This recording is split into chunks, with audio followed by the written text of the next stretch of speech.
98 নম্বর সূরার বাইনায় আল্লাহ বলছেন, নিশ্চয়ই যারা কুফর করেছে কিতাবদারীদের মধ্য থেকে এবং মুশরিকরাও, তারা জাহান্নামের আগুনে থাকবে, সেখানে তারা চিরকাল অবস্থান করবে, তারাই সৃষ্টির মধ্যে নিকৃষ্টতম।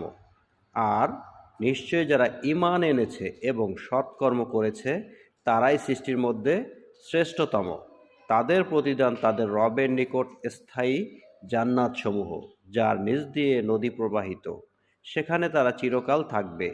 আল্লাহ তাদের প্রতি সন্তুষ্ট আর তারাও আল্লাহর প্রতি সন্তুষ্ট। এটি তার জন্য যে তার রবকে ভয় করে। এখানে আল্লাহ বুঝিয়েছেন, যারা আল্লাহর স্পষ্ট প্রমাণ মানে কোরআনের বার্তা, সত্য বার্তা আসার পরও কুফর ও শিরকে অটল থাকে, তারা নিজেরাই সত্য থেকে মুখ ফিরিয়ে নেয়। এর ফল হলো জাহান্নাম এবং এটি সবচেয়ে ভয়াবহ পরিণাম। যারা ঈমান আনে এবং সেই ঈমান অনুযায়ী ভালো কাজ করে, আল্লাহ তাদেরকে বলেছেন সৃষ্টির মধ্যে শ্রেষ্ঠ। এখানে শুধু মুখে ঈমান আনলেই